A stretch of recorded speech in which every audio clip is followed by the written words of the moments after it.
Well, to try and tie the foolproof fly, the fish are worth the name. Oh, we will with fur and feather fight in order to attain, and to crack old Mother Nature's code, nae price too high could be, for the mystic magic something and create the perfect flea. Well, Bob McCann, he was such a man, and by his search was hunted. Although his pains had been in vain, there was old Robert daunted. Oh, the fur from lands that passed his hands were common, some mundane. They wove endless flies o' shapes and size, the products o' his brain. Nae passing pooch escaped his pinch, nae feathered fowl was blessed with plumage that was pointless in old Rob's relentless quest. Well, one spring night he hit it right, his goal at last did nail. The flea knew tide his sudden spite, sat naked o' a tail.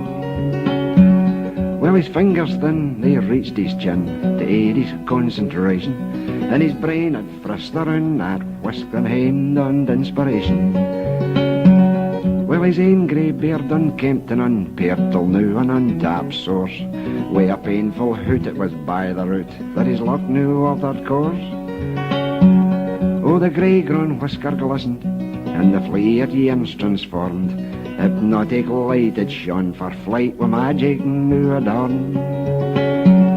Oh, and poor old Bob he produced a sob, for ne'er had he supposed that the answer been as easy seen below his bloody nose.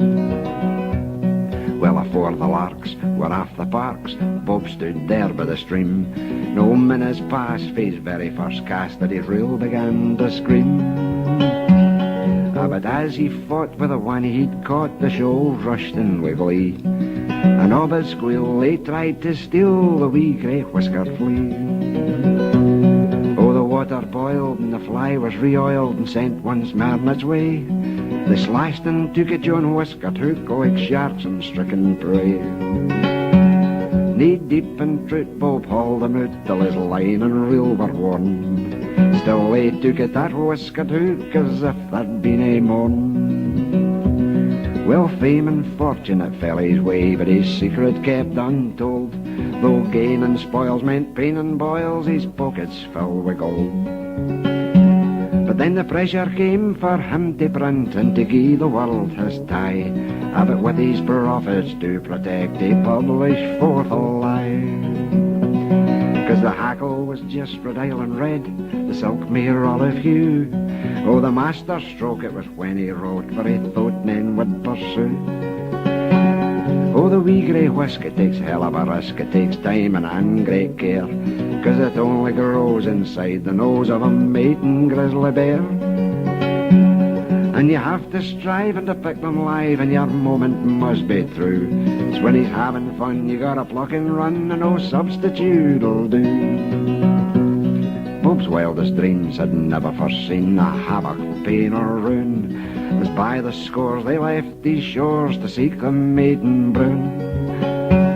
Oh, the paper said that the hills ran red, life up there was tough. To gain the prize they were full at flies, and the poor bears were off the ruff.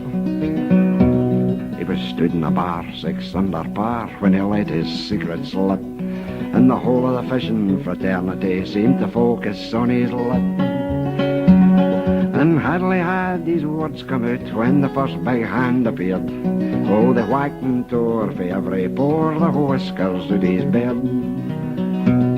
Oh, he realised with real regret on his sere and naked face, nae single hair could he safely bear, and so he sailed for sea at pace. And he was 6 long lonely months at sea, and his bird came back to form. Bitter winds blew warnings as the heralds o' the storm. The boat that he's bound his bottom bucked, and the clouds grew grey and thick, and his stomach surged against the swell. Poor Bob was feeling sick.